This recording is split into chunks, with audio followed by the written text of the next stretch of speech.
We'll call this meeting to order of the Hollister Planning Commission, regular meeting dated September 28th, 2023 at 6 p.m. I will go ahead and lead us in the Pledge of Allegiance.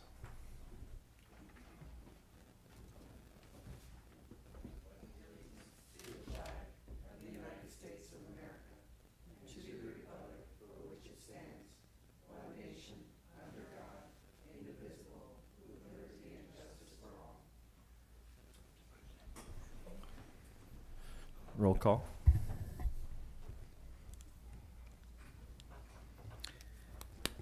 Commissioner Ross, Present. Chair Henderson, Present. Commissioner Corona, Present. Commissioner Lenore, and Vice Chair Belong notified us weeks ago that he would not be attending this evening. Verification of agenda posting was Monday, September 25th, 2023 at 12:06 p.m.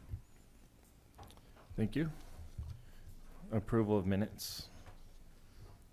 I have correction. Okay. September 14th, please, on the last page, 404. The second paragraph under reports, it's City Attorney Thompson responded that if anyone, I think you're trying to say any one of the commissioners were going to speak.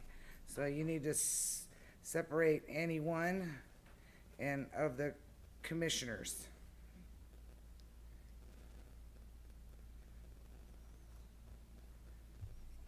Okay. Is the change clear? Got it? All right. Yes. Okay. Any other changes to the minutes?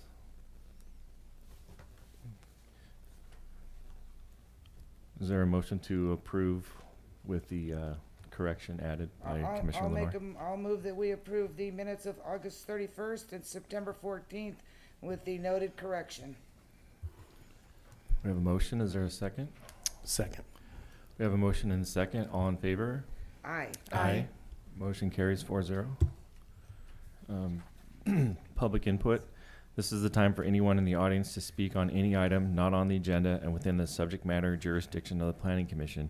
Speaker cards are available in the lobby and are to be completed and given to the secretary before speaking. When the secretary calls your name, please come to the podium, state your name and city for the record, and speak to the City Planning Commission. If you are joining us by Zoom, please click on the bottom of your screen to raise your hand. If you are joining us by Zoom using a cell phone, please press *9. Each speaker will be limited to 3 minutes with a maximum of 30 minutes per subject. Please note that state law prohibits the Planning Commission from discussing or taking action on any item not on the agenda. Do we have any speakers? I have no speakers for public comment, Mr. Chair.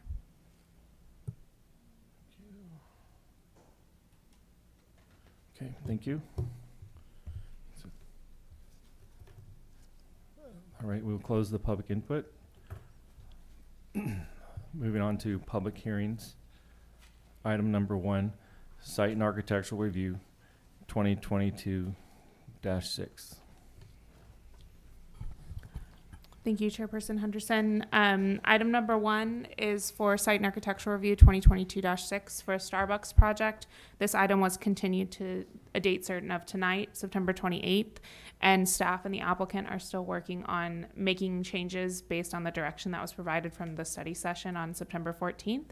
So we are requesting a continuance to a date certain of October 26th, which is the regular Planning Commission meeting of October.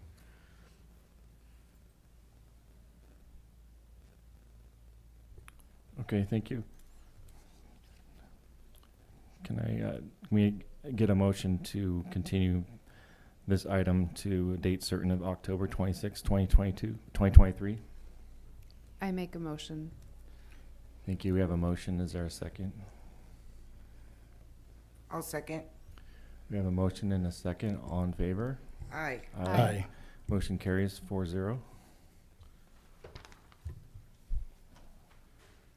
We'll go to item 2, tentative map 2020-3, conditional use permit 2020-3 for a planned unit development, site and architectural review 2020-16 extension. Do we have a staff report? Yes, thank you. This will be Erica Fraser, Senior Planner. Good evening. The matter before you tonight is an extension of a previously approved tentative map, plan development, and site and architectural review for a 15 lot residential development with 14 townhomes on it. The project is located off South Street. Access will be taken off South Street. It is surrounded by multifamily, single family, and an elementary school. The project was approved by the Planning Commission back on August 21st, 2021. Based on the resolutions for all three of the applications, the permits were set to expire on August 23rd, 2023. The applicant did submit their final map back in June, but the final map has not been approved yet. And in order to allow construction of the project, the applicant needed to apply for an extension of all three permits.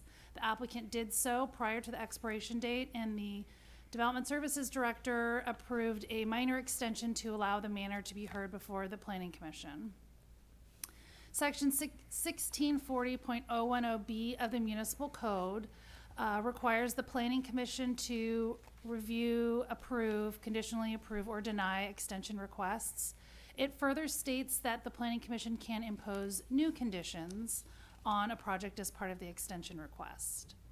Extension requests are routed to the city's Development Review Committee to determine if the city should recommend approval of an extension request, and that was done so in this case. When the project was routed to the city's DRC, the fire marshal raised a concern with the project. The fire marshal noted that the approved map did not meet the requirements of the fire code. Based on the statement from the fire marshal, the applicant did revise their plans, so a revised plan is contained within the resolution.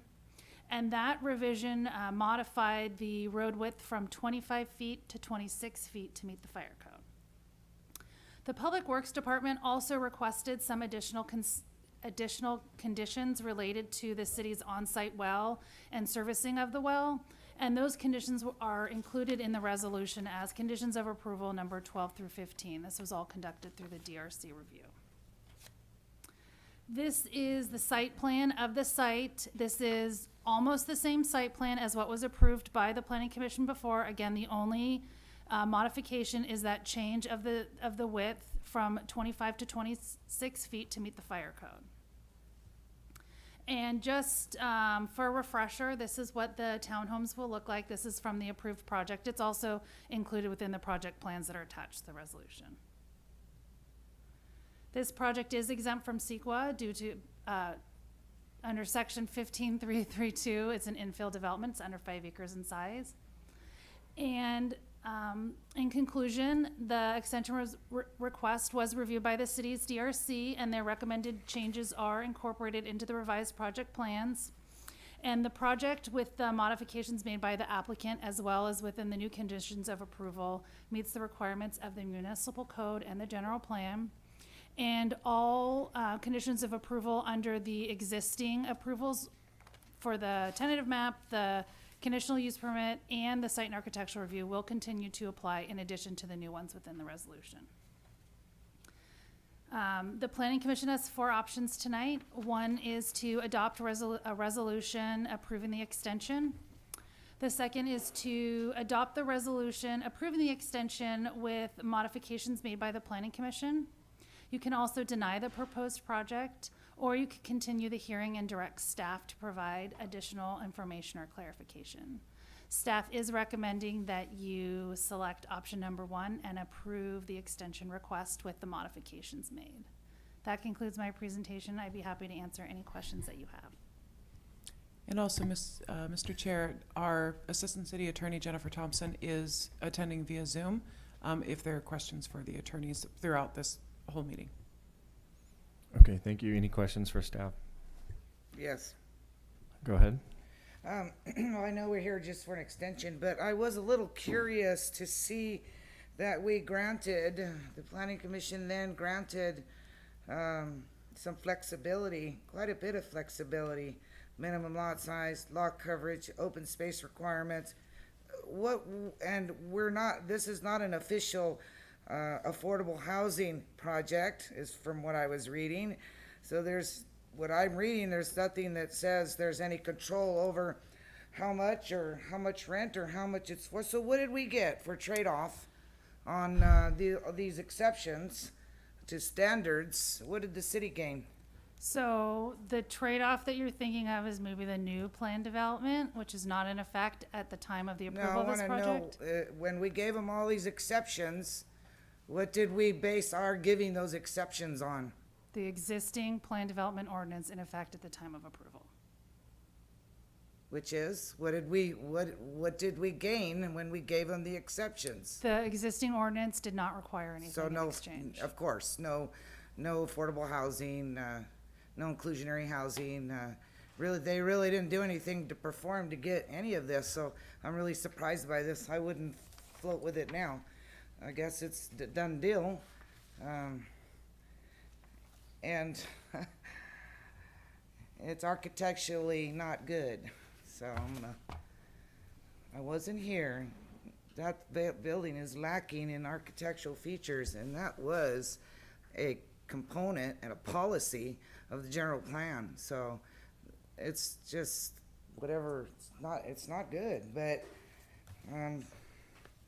I just wanted to state that for the record, and I'm glad to see we're doing things better now. Thank you. Okay, any other questions for staff regarding the presentation? Okay, with no further questions, we will move on to public comment at 6:14. Do we have any speakers? I do, Mr. Chair. I have Mr. Kerry Blevins.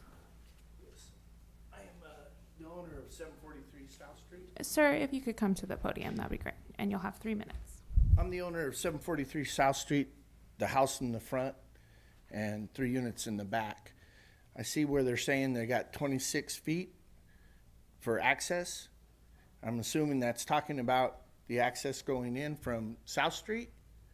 There's not 26 feet there between the garage for the house I own there and the unit on, I believe it's 733 or 743 or the neighbor next door on the other side of that access road. So I don't know where they're getting 26 feet. That only measures about 20 feet max. So are they tearing something down to get that? Obviously not on my property. Hopefully not on your property. Yeah, exactly. Well, Do we know? sounds like we need clarification from someone that looked at the engineering plans. That's a very narrow road. That's an issue for me, so, staff? Me as well. I can answer that. So We'll respond to public comment after we close Okay. the public hearing. Okay, that's it. Okay, thank you. Do we have another speaker? I have no more speaker cards. Just give me a moment. And I have no hands Do you raised want to online. speak, ma'am? I did not sign up. Oh. Should I? It's okay. You Yes, can- go ahead. Come right Yeah, ahead. just state your name. Thank you. My name is Marie Moda. Well, come up to the podium. Yeah, thanks. Otherwise, people on Zoom can't. Yeah. With my voice, they can. My name is Marie Moda. I own a house at 730 Walnut Lane, which is a rental. It doesn't affect me directly, and I was out of town when this was approved, so I have no idea if these townhouses, which I see on what was posted on the TV, that they're two-story, are the people who live on Walnut Lane going to have any privacy? How close to the back fence line are these houses or townhouses going? That was my only question on this.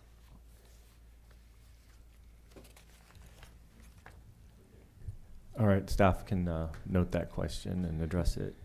That's the south property line. All right. Any other speakers? Do you want to speak?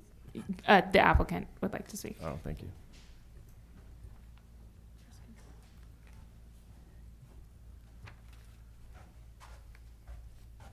Good evening, Commissioners. I'm Jim Campagna, representative of the applicant for Bacaro. And first off, I been a couple of years since we worked on this project, and I just want to thank the city staff for their work. It was quite refreshing to have Christy and Erica working on this. They're very responsive and effective, so thank you guys. Commissioner Lenore, your couple questions or comments about design. I'm sorry you don't like it. I don't think it's nice and will be nice, but one point I would make is you can't see it from the street. So, But the neighborhood can. it's Yeah. it's set quite far Yeah. back. So yeah, I mean it's if you didn't, I mean I like it. I wish you liked it, but if you don't, it's not an eyesore driving down. If you're driving Not down an the road, eyesore. yeah. Didn't say eyesore. Yeah, It was lacking a little architectural. Okay. And so your other question or issue you raised about housing, while the project itself isn't restricted to rentals or affordables, our business is housing providers. So our business is not developers for sale housing. So it's not our intention, though we don't want to be restricted, it's not our intention to sell these townhomes. It's our intention to rent them, quite frankly, for at least 10 years until there's laws around construction defect and all this stuff that we don't have to we don't have to bond for if we don't do it for 10 years. So our intention is for these houses to be rentals, if that's all helpful. And Well, we have rentals that are have income requirements on it, and this one does not. Right. So there's no guarantee you're gonna rent them for affordable. Honestly, it's not our intention to rent them at affordable. They're market rate, but it is our intention to add to the rental stock of the community, which I understand is a great need, and I'm working on some other stuff in that regard too. Our company is actually working on an affordable project that was just approved at right next to the parking garage behind the 400 block project. So the property right across the street here, right across on Wentz Alley, the empty lot that used to be the car dealership. I haven't seen anything come forward from there. It was approved ministerially under an SB 35. I'm not aware of that. Right. Okay, we can't do back and forth. Okay. Sorry. We're having a public hearing, and he's responding to my question. It's itemized. It's on the agenda, right? They're speaking on an agenda item. Right, well, your typical rules are to allow the public to speak, and then afterward, you can ask questions Ask of the questions after. applicant. Yeah. Oh, we're not supposed to afterward. speak to the applicant.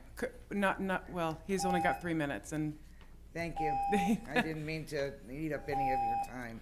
I mean, What- through the chair, if you'd like to I mean, allow as him. as the say applicant, I 30 think we can seconds. ask them questions Yeah. after the 3 minutes. Okay. Okay, That's typically. Thank you. So a couple other points since I was a little. since I did that, thank Yeah, you. thank you. I Sorry, appreciate Kevin. that. As you guys know, as Erica mentioned, we're already previously approved, and we submitted our final map in a timely manner. It just wasn't addressed by the time that's why we're here. Essentially, we submitted it in June, and it wasn't approved in time, so that's why we're here. Secondly, we made the one change to the fire. That change, the 26-foot change, was on our property, and the code for that, as my conversations with Chief Bedola was, it's just next to a fire hydrant, it has to be 26 feet. If you're next to a hydrant, the drive coming into the property, the requirement's 20 feet, which we meet. So the fire chief was okay with approving our project based on, you heard another comment that it's only 20 feet. Well, that's compliant with the fire code if it's the driveway. But we're installing a fire hydrant on site. And next to that fire hydrant, we had a 25-foot width in the previous plan, and the chief said, hey, I want 26, and we made that change, which is why it's now approved by the fire chief. One major concession in this reiteration that we're making to the city, and I want to emphasize major, as I understand it, on Walnut Street, the water department has a problem with that water line, and it's not sufficient enough to supply the street in the event of a fire. There's an old 6-inch line running down Walnut Street. And as further evidence to where housing providers, there are 2 properties on Walnut Street right behind this one that we operate as rental properties. They're not identity and ownership, so we weren't required to give any concession to that. But we made arrangements with the other owner to where we're offering, part of this condition, we're allowing the city to tie in from their well. We're giving an easement through our property on Walnut so that the city can tie an 8-inch line into that line on that line on Walnut, which my understanding through my engineer is that saves the city having to put in a whole new 8-inch line down Walnut Street if we can do that. So I would call it a very significant concession that we're making to the city in that regard in this reiteration. And then I'll pause there unless you have any questions. Any other questions for the applicant?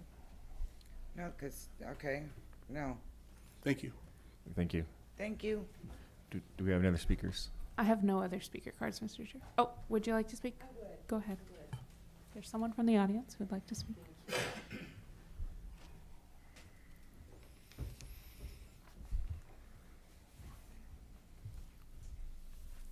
Hi, my name is Misty Blevins, wife to Carrie Blevins, owner of 743 South Street. My concerns with this is, when this was approved, we were in a pandemic.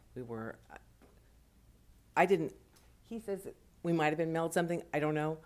I never saw anything. My concern is when you talk to 20 feet, that's from the side of our garage, to the easement on the, pardon me? The building on the other side? Yeah. So, I don't know how that works, but we do have 2 little units in the back.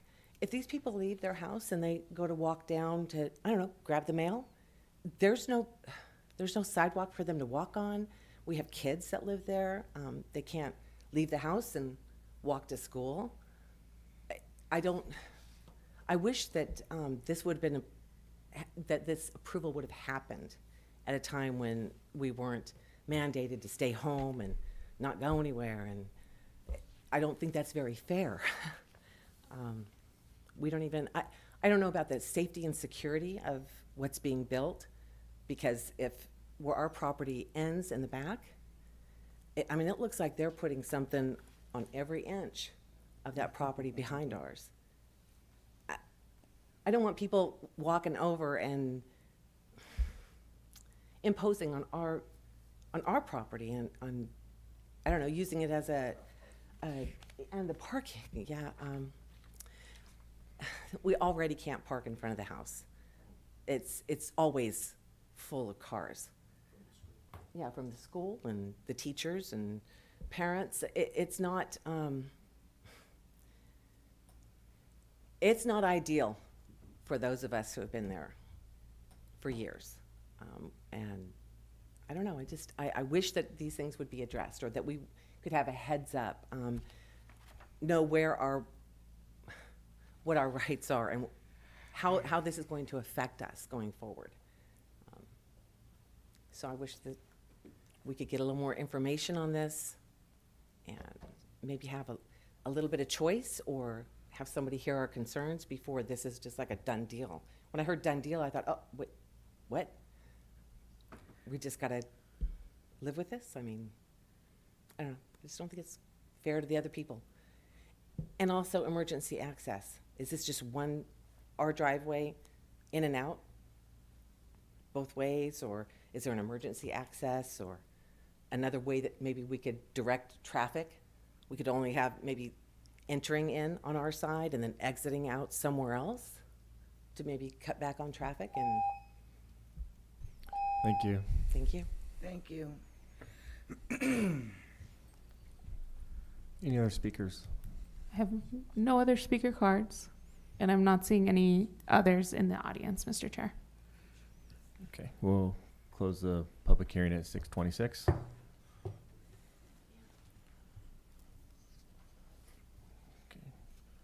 What are the thoughts from the commission? So let's talk about site plan modifications on page 3 of 5.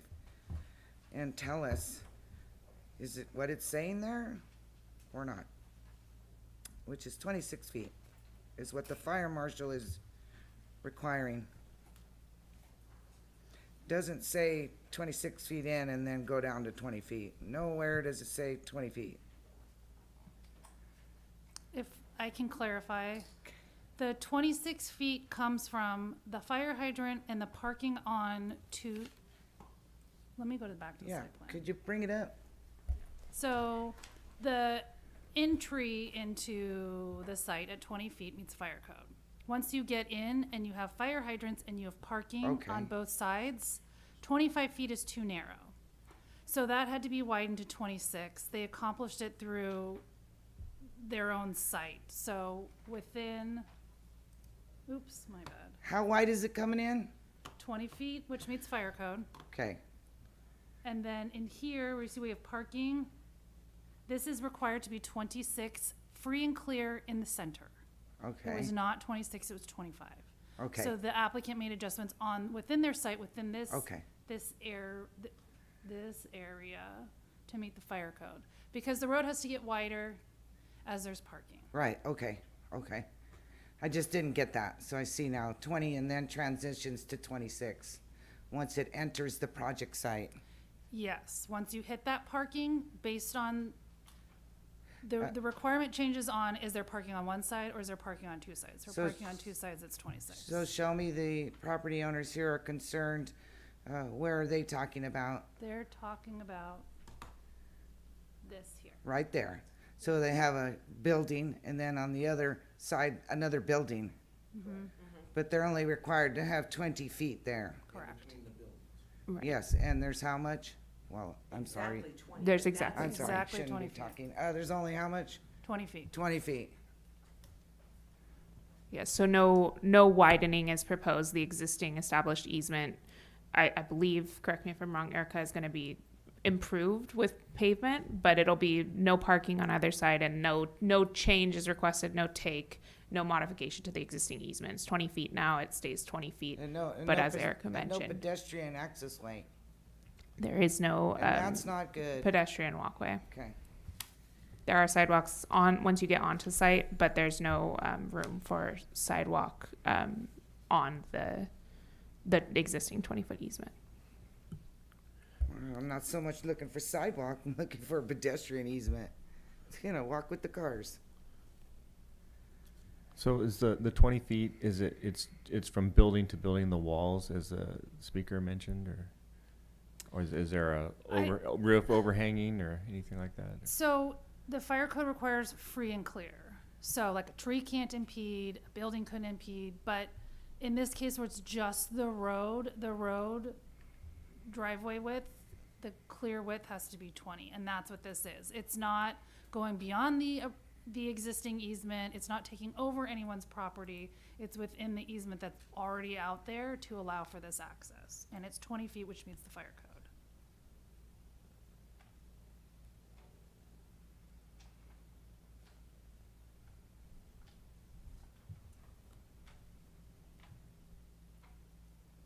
And I would add also, if I may, from a fire code perspective, the design of this site is an adequate T turnaround for the fire trucks, so that meets their turnaround requirements. They're able to pull down to the east and reverse, and then pull out of the long driveway going back to South Street forward. So that's also something that has influenced the design of the site, is making sure that there's an adequate turnaround on the site.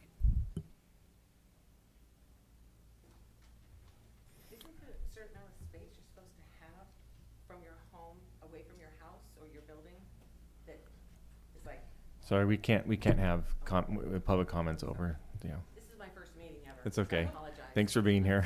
I'm a newbie. It's okay. So the easement, so this, the project property has one owner, and then the properties toward the front on either side of the easement are different owners.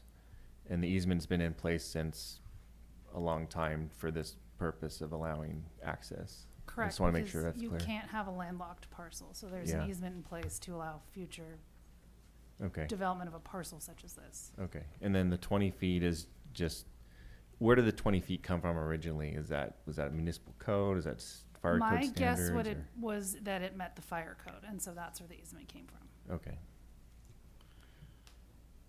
Do you maintain a list of the 300-foot notices? Yes. So I think it would be good to look up to see if the address there, and it's Mr. and Mrs. Blevins.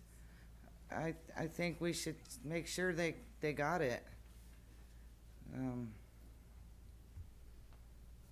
As far as rentals, Walnut Lane, they always go to the property owner, so they don't go to the unit. So you should have gotten that one as well.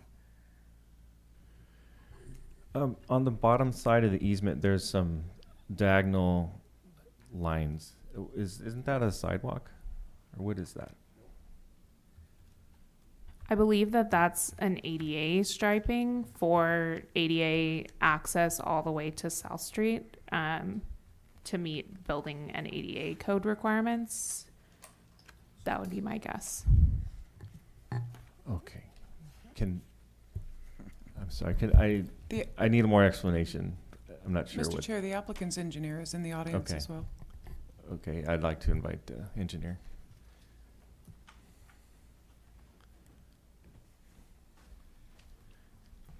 Thank you, Commissioners. I believe the. Yeah, if you only- could state your name and Yes, who you represent. Alan Andrade, MH Engineering. We're the project engineer for South Street LLC. Specifically, the question was that hatch line that is the east side of that 20-foot access. In your packet, there's a cross-section that shows how we broke that down to meet the requirement. Is that available, staff? Yes, I can pull up the plan set. Give me a moment.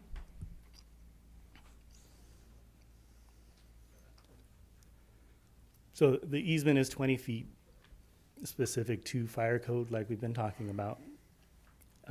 That's not exclusive to fire trucks. And so to meet the pedestrian access, we have that section striped for walking. Typical vehicle lane is 12 feet wide. So within the 20, we've got room to have that walking path. With 14 units, we expect traffic, we expect two-way traffic. We want them to be able to pass each other. But we've also provided the striped area as refuge so that pedestrians can get in and out. And acknowledge that, you don't always have two cars going both directions in there. So it's kind of a trade-off. If you did have cars passing and a person there, it will be tight, but it does meet the requirement for both fire access, emergency access, and the pedestrian access that's required.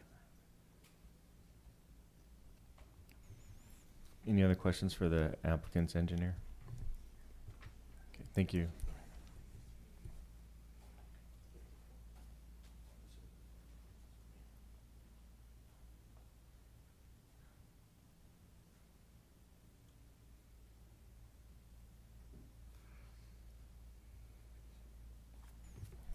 Any further comments or questions for staff?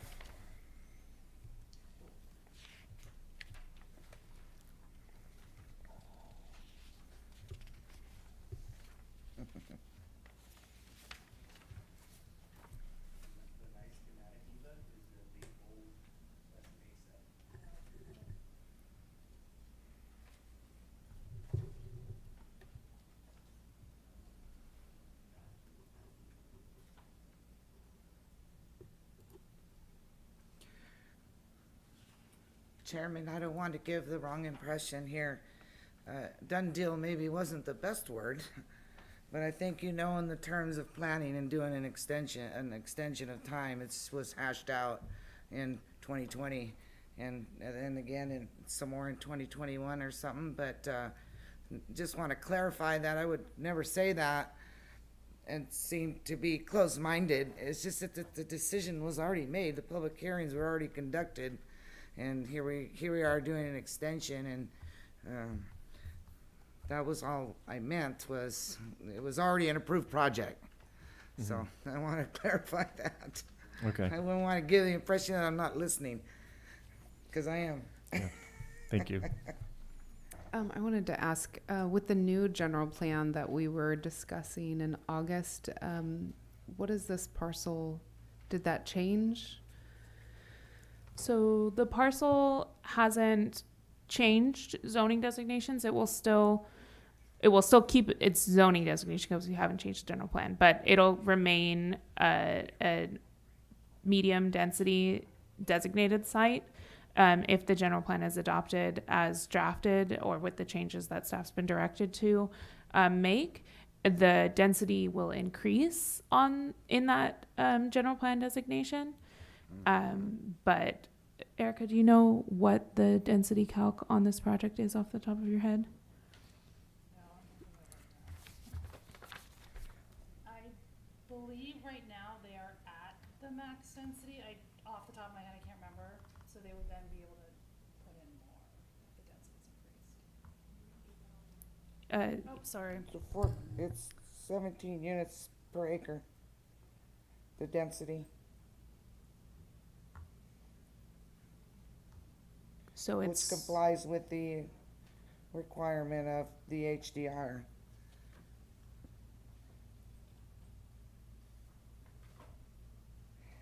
yes. It requires 12 to 35, and they're Mhm. at 17. Okay, yes. So, and I misspoke. I said medium, but it is high. So it Right. is proposed to remain high.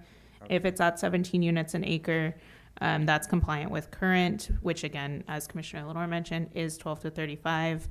If it is proposed to be high in the new general plan, which this is not a site that has been specifically called out for a change, so it would be proposed to be high in the current general plan draft, and that minimum would go up to 30. So it would be an increase in minimum density in the new general plan on this site.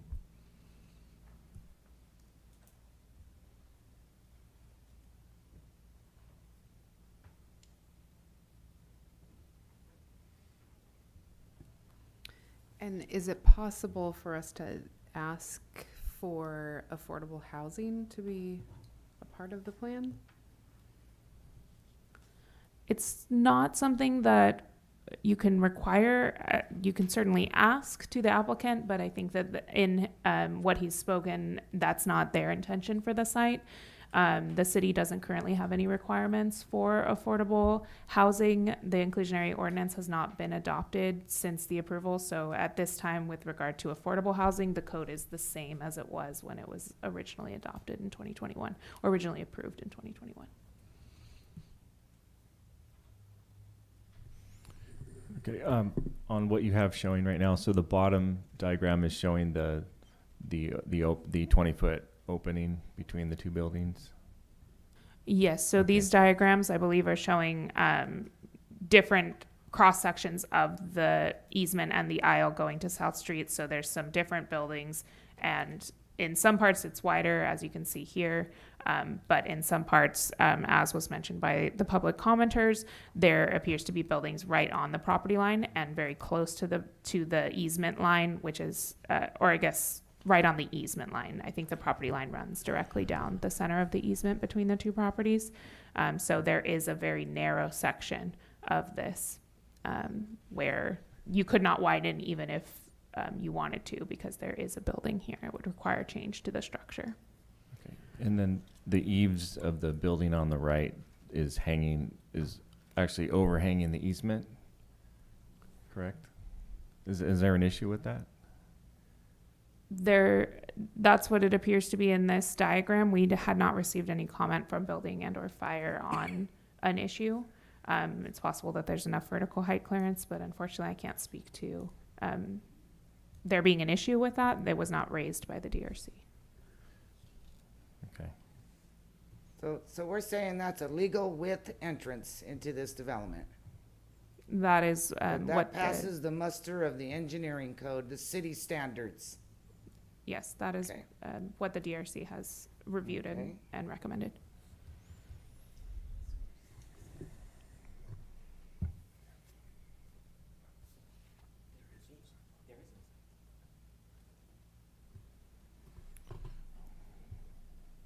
Okay, any other thoughts or questions from the commission? None for me.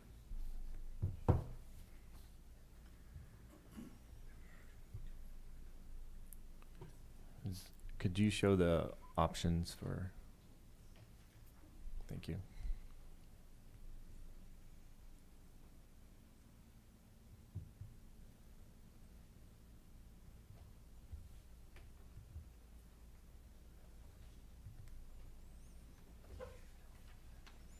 Okay. All right. What is the pleasure of the commission? Well, try as I may, I can't find any findings for denial with current code and policy. This would never fly in another few months. So I'll move that we adopt PC resolution number, please. Commissioner Lenore, the next number will be 2023-30. I move that we adopt Planning Commission Resolution 2023-30, approving the extension of time for the vested tentative map, also the conditional use permit and the SNA, for the construction of 14 townhomes located in the Old Town High Density Residential Zoning, per the findings and conditions as stated in the resolution.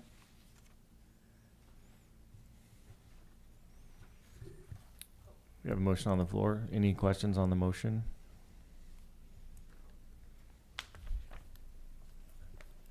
Do we have a second?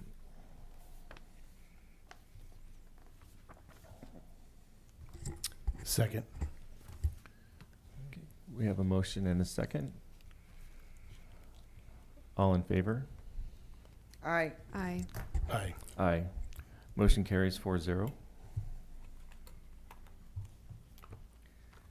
Is this action appealable, Christine? Yes, this action is appealable to the city council within 15 days. We do have applications available at the planning division or at the city clerk's office. And we can answer any questions you may have about that. We'll go to new business. I won't read that whole paragraph, so I'll just ask staff to explain the item, please. Thank you. Thank you. This will be reported by City Attorney Thompson. Good evening, Chair Henderson and Planning Commissioners. Can you hear me okay? We can, Jennifer. Yes. Okay. And I'm not able to turn on my camera. I don't know if there's a setting you can change, Eva. If not, I'll just stay off camera.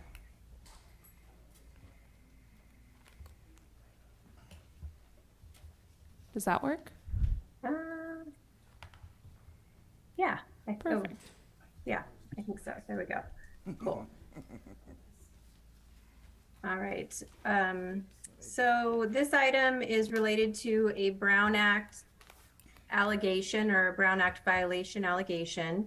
On August 31st, the Planning Commission approved a site and architectural review, a mitigated negative declaration, and a recommendation of approval to the City Council of a density bonus for a project that's located at 1550 San Juan Road. On September 15th, San Benito High School District submitted a Brown Act cure and correct demand, alleging that that density bonus recommendation had not been properly agendized. There was no similar allegation for the other two items that were approved, the negative declaration or the site and architectural review. All of you should have received a copy of that letter sometime earlier this week by email.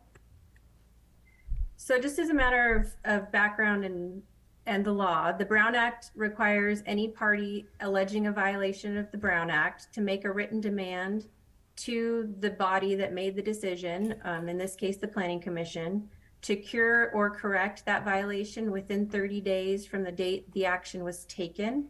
That 30-day limit is related to allegations related to meeting agenda posting requirements. There are different deadlines for different types of Brown Act violations. So the Brown Act has 30 days to cure and correct the action. This is typically done when it's related to an agenda violation or alleged violation. This is typically done by re-agendizing and then re-voting on the item. So that's what's before you tonight. If the Planning Commission doesn't act, a lawsuit could be filed within 15 days of the 30 days by the San Juan High School District, San Juan, San Benito. Like it's a mouthful. Right, San Benito, gotcha. So an alleged violation that's cured and corrected by some subsequent action by the Planning Commission will be dismissed without prejudice, which means that there's no admission of fault. So you're not actually admitting that, and the city's not admitting that there was actually any violation of the Brown Act. So just as a little more information, on August 31st, the Planning Commission agenda listed the site and architectural review and the mitigated negative declaration but it didn't include the density bonus. The staff report, however, did include a detailed description of the density bonus, an analysis of the density bonus, and along with a recommendation and a resolution. So it's important to note that actions taken without strict adherence to the Brown Act are not a violation as long as they're taken in substantial compliance with the Brown Act. So we may make an argument that there's substantial compliance, but we don't need to, because with a cure and correct, there's no reason to, it's without prejudice, meaning we don't need to really analyze whether or not the city did anything incorrect.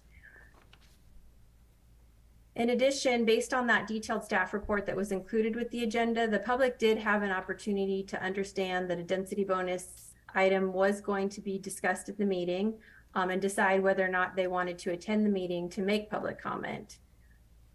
So, however, despite that, tonight's item, the purpose of tonight's item is to cure and correct that allegation just by reconsidering and ratifying that previous density bonus decision. And I'll also point out that the Planning Commission didn't take final action on the density bonus on August 31st. Right. Really, what the Planning Commission did was they recommended to the City Council that the City Council approve the density bonus and the related fee waiver that was a part of the density bonus. So the action that you took on August 31st was not final, and then the action that you take tonight won't be final. It will still go to City Council for final approval. So you have three options. You can adopt the resolution ratifying your previous decision. This is my recommended option. You could choose not to ratify the previous decision. This is not recommended because it doesn't cure the alleged violation, and it then opens the city up to a lawsuit. And keep in mind that the city can be sued whether they did anything wrong or not. So that's just how lawsuits work. And then a third option, you could continue the item and direct staff or myself to provide additional information or clarification. The cure and correct has to be completed by October 15th. So the Planning Commission could consider this item at the October 12th Planning Commission meeting and still be within that 30-day deadline. So with that, are there any questions? No, but thank you for clarifying for us the density bonus. Any other questions for staff? Okay. Do we need to go to public comment with this? Yes, you do. Okay. If there are no other questions, then we'll open public comment at 6:49. Do we have any speakers? We do, and firstly, I will report out that the same speaker, John Frazetta, has provided a written comment that was received by staff tonight. And then with that, John Frazetta is a speaker card tonight. And Mr. Chair, each of the planning commissioners does have a copy of that. I did put that on the dais. Good evening, Chairperson Henderson, Commissioners of the Planning Commission. My name is John Frazetta. I'm the Chief Business Officer for the San Benito High School District. I'm here on behalf of Superintendent Dr. Sean Tenenbaum. Initially, thank you so much, Planning Commission, for responding to the district's attorney's cure and correct letter by re-agendizing the density bonus resolution. We also appreciate the specific notice the district received regarding this item for the San Juan project, as the district requested in our previous August 21st comment letter. With the density bonus resolution now agendized, the district has several comments. First, we reiterate the issues the district raised on pages 3 and 5 of our August 21st comment letter regarding the discrepancy between the notice of availability and the mitigated negative declaration in terms of the density bonus description. Second, to the extent the density bonus is required for the project to move forward at all or at its current capacity, the district objects to the density bonus for all the reasons the district objects to the project generally, which we described in the August 21st letter. The district's sole high school campus is severely overcrowded and at overcapacity, and further development like the San Juan project without collaboration with the district will only make matters worse.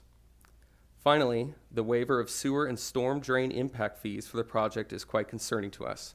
The district has previously provided input via the General Plan Advisory Committee regarding an amendment to Goal CSF 7.1, New School Funding Initiatives.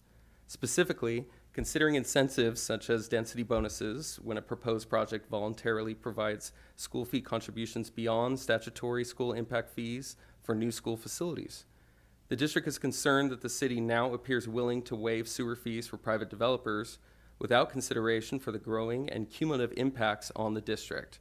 The district raised related issues in our June 30th general plan comment letter. I brought with me a transportation study and traffic survey, which touch on the issues of overcrowding at the district, and asked that these be included as part of the administrative record for the project. Again, thank you, Planning Commission, for addressing the district's cure and correct letter. We appreciate and support future collaboration and communication regarding not only the San Juan project, but also responsible growth between our entities. That said, the district continues to oppose the San Juan project for the reasons stated today and in our August 21st comment letter, and do not believe the city has adequately addressed the project's impact under CEQA. Thank you so much for the opportunity to speak. Thank you. Any other speakers? I have no other speaker cards, and I don't think anyone is online, but let me just check really quickly. No, I have no other speakers. Okay, we'll close the public comment at 6:53.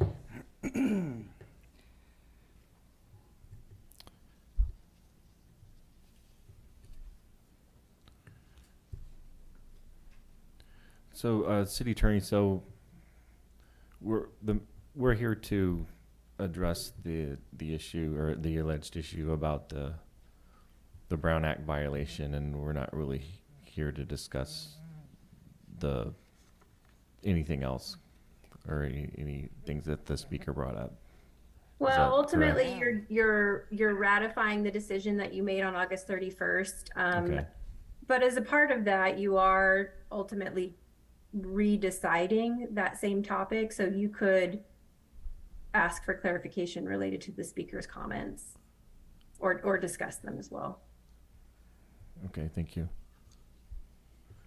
That being said, any questions for staff or even for the, yeah, go ahead.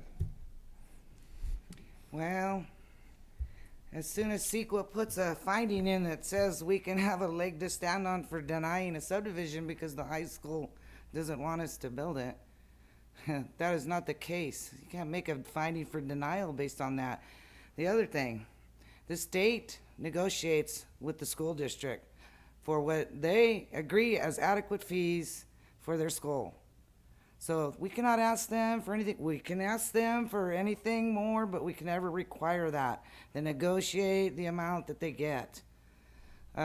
So city would get sued big time if we didn't pass a subdivision based on what they're saying here. I just want to add that to my fellow commissioners so they understand that you always have to have reasons that are legal for denial. So with that, I'm concluding my comments. Thank you. Thank you. I had a question about one thing that was mentioned. The speaker mentioned without or with collaboration with the district. So I'm trying to understand what that means.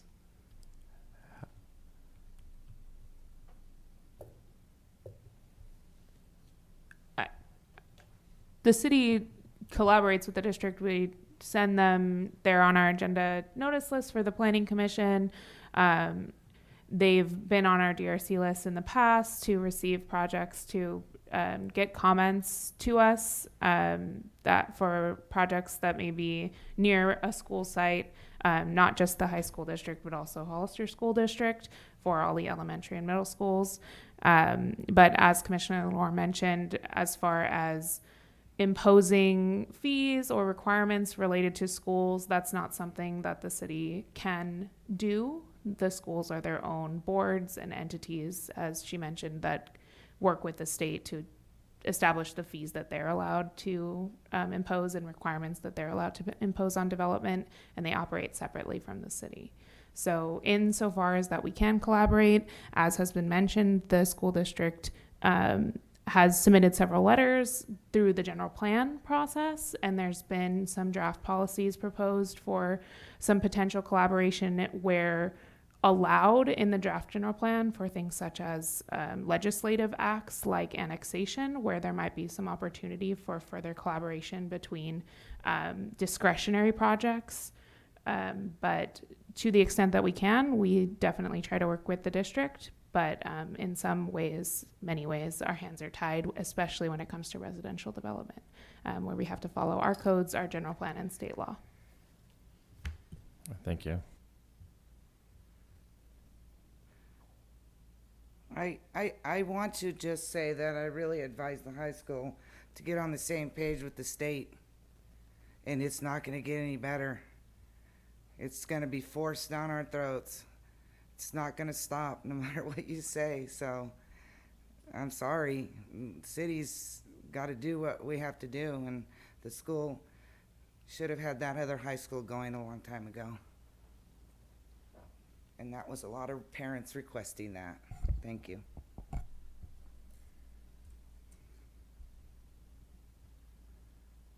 What is the pleasure of the commission? Is there options we can? Are there any options that you can show? I don't have anything to show in a PowerPoint, but I can read those off. Hang on, sorry, I'm getting disorganized on my table here. From the staff report, the first option would be to adopt a resolution ratifying the Planning Commission's decision to recommend approval of Density Bonus 2023-2 to waive the required sewer and storm drain impact fees for 8 residential dwelling units restricted to very low income households within the mixed-use development located at 1550 San Juan Road. And that is the draft resolution contained in your staff report. Option 2 would be do not ratify the previous decision. And option 3 would be continue the item and direct staff to provide additional information or clarification. And it is the city attorney's recommendation that the Planning Commission select option 1 to adopt the resolution. Okay. I'm just asking, is this something we can see on a screen or anywhere? It isn't. I don't have any slides help with the motion. for this particular okay, item. So, but if we open the staff report, we can see what you just read. Yes. Yeah. Okay. Okay. I suppose I could share that. I can make it happen. Hang on, give me a second. Well, you don't get the hard copy, huh? No. Oh.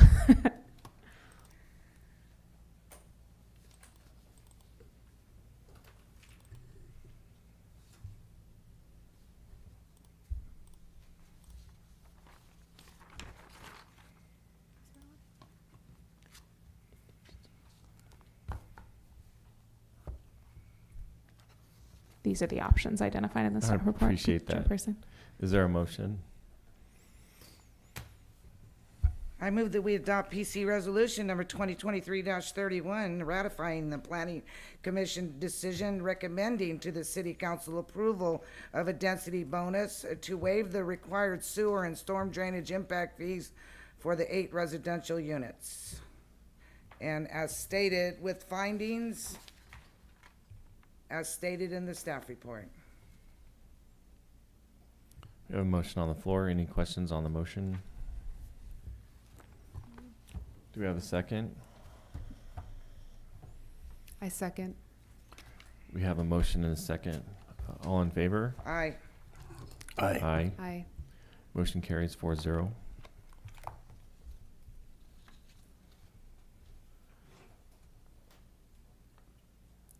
Okay, we have no old business, no study session, and we will move on to planning department reports.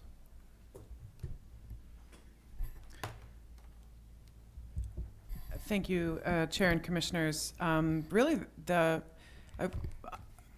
first report I have is we have a very special person in the audience today.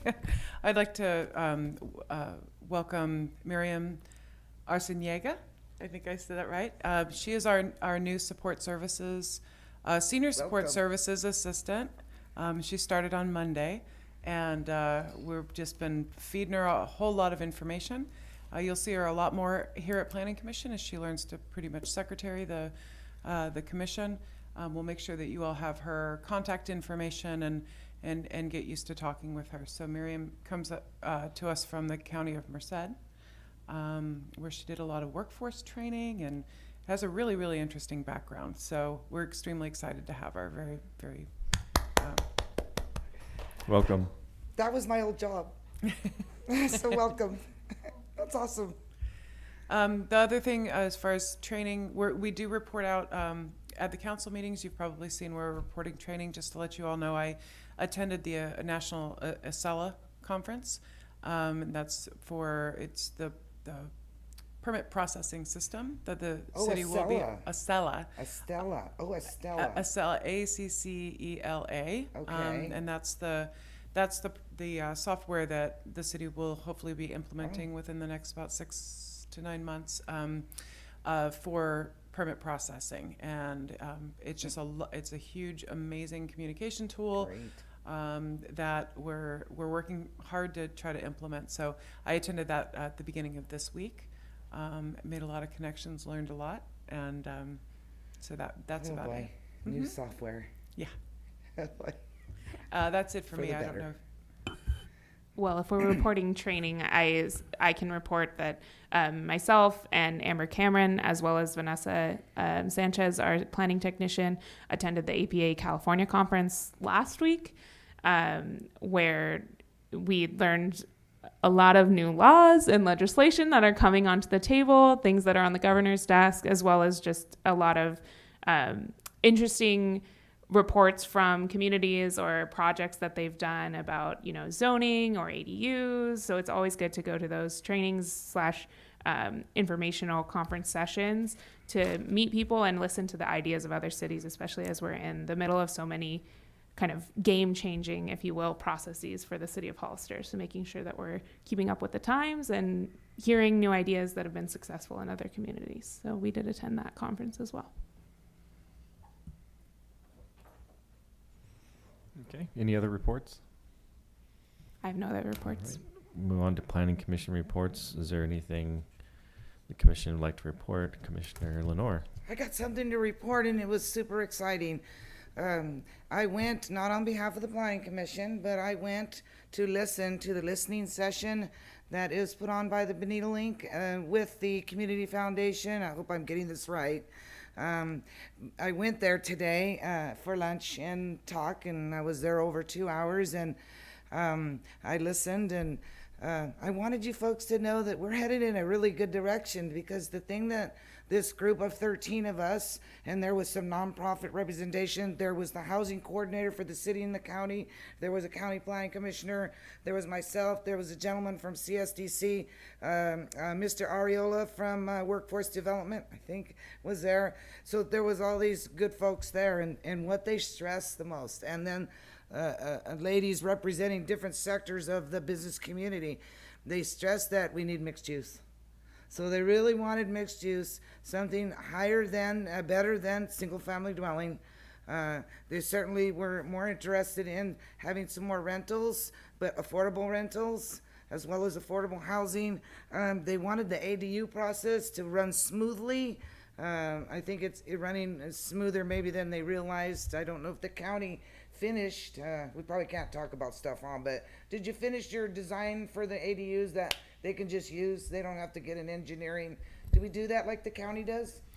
They have some renderings? Right. We have not Okay. been able to execute that project. We have approval to issue an RFP, but limited staff capacity Okay. to manage I don't that want to get project off right now. subject, but that But we are was- going to be submitting that's doing important. an RFP for that. They were interested, obviously, in more retail, but it was a refreshing air, there was fresh air in the room, because they weren't talking about, we don't want any more houses. They want them, and they want affordability. And they are willing to work with folks to get that.